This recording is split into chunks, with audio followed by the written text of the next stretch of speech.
Before we get into the video, guys, I just want to make a quick announcement that I will be doing a NASCAR 21 ignition career mode, and videos of the career mode will be uploaded every Monday, Wednesday, and Friday when the game first comes out.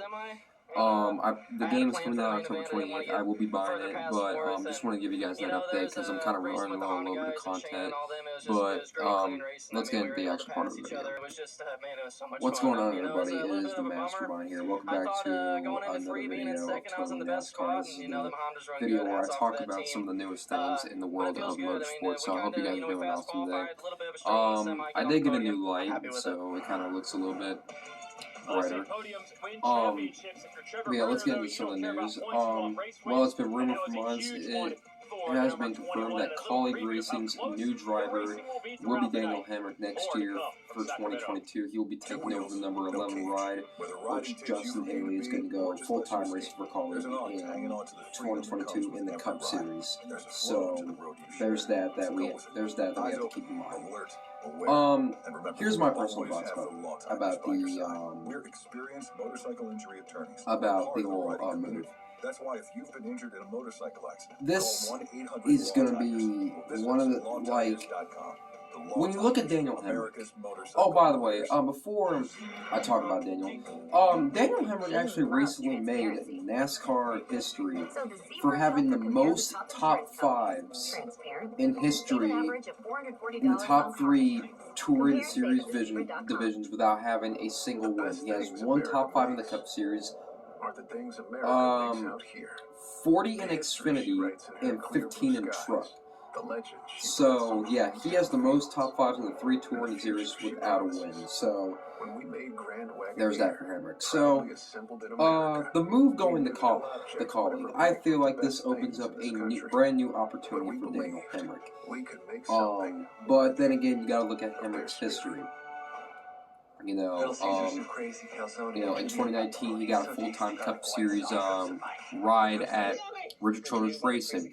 At the end of the year, he was replaced with Tyler Reddick, who I think Reddick is doing a way better job. No disrespect to Hemric, but I think Reddick is doing a way better job in the 8 car. And then he drops back down to the Xfinity Series for a full-time Junior Motorsports ride.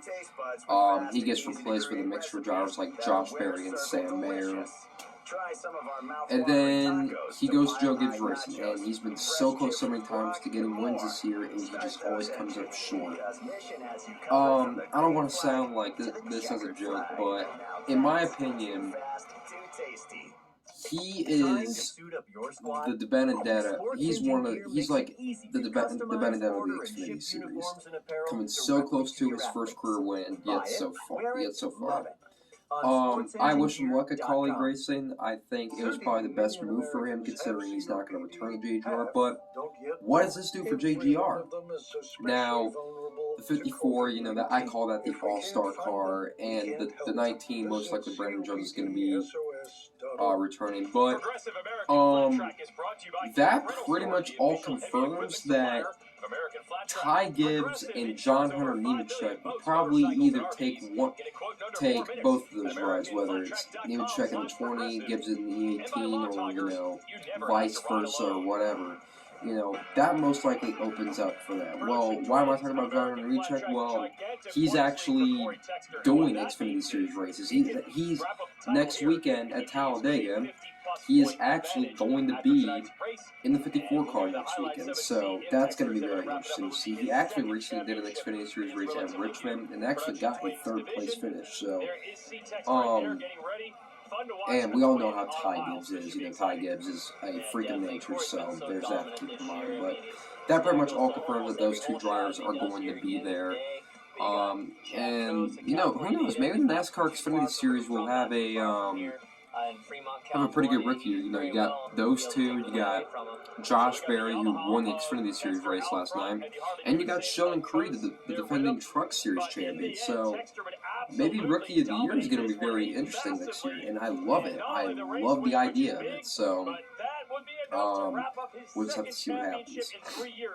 Speaking of the NASCAR Xfinity Series, there are rumors stating that Portland Raceway, Portland International Raceway, yeah, that Portland International Raceway that the Truck Series is raced on, maybe coming to the NASCAR Xfinity Series in next year's schedule. We all heard the rumors that NASCAR is probably expanding to the Pacific North, well not, maybe like a little bit of a western expansion, expanding the cities like maybe like Denver, Seattle, and Portland came to mind, although it's not a cup race, it's definitely an Xfinity Series race, so NASCAR is definitely returning to the Portland area. I just stayed confident in my work ethics. I knew if I could work hard, you know, this class was the only, like, this year, and it was hard work heard, like, the most recent thing that I really heard about Portland International Raceway was an ARCA West race. I believe that Taylor Gray recently won, and there was a controversial decision between him and I think a caution coming out or something like that, but I don't know. Just losing it last year and coming back this year. You know, expanding to new broad audiences, I like it. You know, we're already going to go to LA for the, we're already going to go to the LA Coliseum for the Clash, so that's going to be very exciting. But, you know, the only problem that you have with this is, are people going to show up? And, you know, Xfinity Series, they can get decent attendance. Yeah, not as big as Cup Series attendance. Granted, that's with or without COVID restrictions, but, anyone's going to come to a NASCAR race. Like, for example, Xfinity Series at Mid-Ohio. A lot of people are going to come to it. That's the only stop like NASCAR will make in that kind of state. So very interesting. Now it's not been confirmed, but there are rumors saying that it's most likely going to happen. So I'm excited to see how that's going to turn out. Another road course. So yeah, I'm all for it. And I think 2022 is going to be a very interesting year for NASCAR.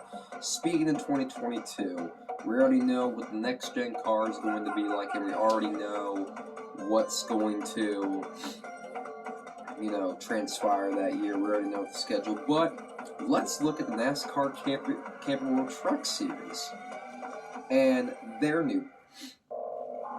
so-called next-gen trucks. So, the first next-gen truck was the Ford F-150, and Ford Performance made a reveal video with Hailie Deegan, who's currently one of the Ford development drivers. She's one of like a few Ford development drivers besides Todd Gilliland, Taylor Gray, and yeah, I'm sorry, not a lot of Ford development drivers, but considering Hailie Deegan is the most popular one, they showed off the new Ford F-150. It has a new body style, the way it's kind of not only promoting the truck series, it's also promoting the electric new F-150. Okay, just want to throw this out there. It's not going to be an electric truck for the truck series. Just throwing that out there now.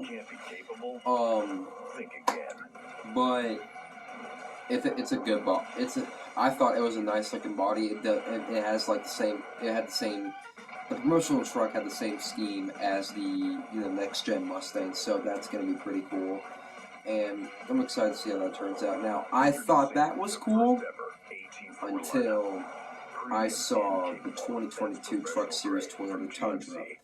And I thought the video that they did promoting it was kind of goofy. You had Austin Hill, John Hunter Nemechek, and Kyle Busch. It acted like a spy mission with Kyle Busch eventually, finding them and saying, "Hey boys, put your helmet on. You're gonna love this." And actually, we got to see that on the track on Friday night. Kyle Busch got to do a little bit of a burnout with the truck, and that call me biased all you want, considering I am a Toyota fan, but that truck looks absolutely gorgeous. It's a different front to it. It looks mean and nasty. It just looks intimidating. And the Tundra, it has a nice look, but this, like the Tundra that we have now, looks great. But this is a whole nother level, and I am so excited to see these trucks hit the track. And now the only question is the Chevy Silverado going to get a new look? Well, GMS Racing on their Instagram posted a video of a truck underneath the tarp with a power-up sound, and we're getting into the electric area, not in NASCAR, but like cars all around the world because of the whole global warming and stuff like that.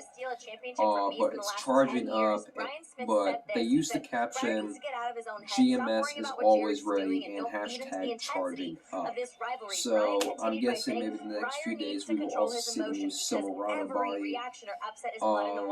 So yeah, the whole truck series, lineup is getting new looks next year, and since Cup is doing it and Trucks is doing that, could we possibly see Xfinity do that? I don't know. I like the way the Camaro, the Mustangs, and the Toyota Supras look in the Xfinity Series, but who knows what we could possibly see. Yeah, you're absolutely right, Jason. Well, guys, that is it for today's episode. I hope you guys enjoyed it. I know it's been a while since I've kind of made a video. I'm in my sophomore year of high school, and I've been focused a lot on school lately, so I do apologize on the lack of videos. So thank you guys so much for watching, and I'll see you guys in the next video. Peace.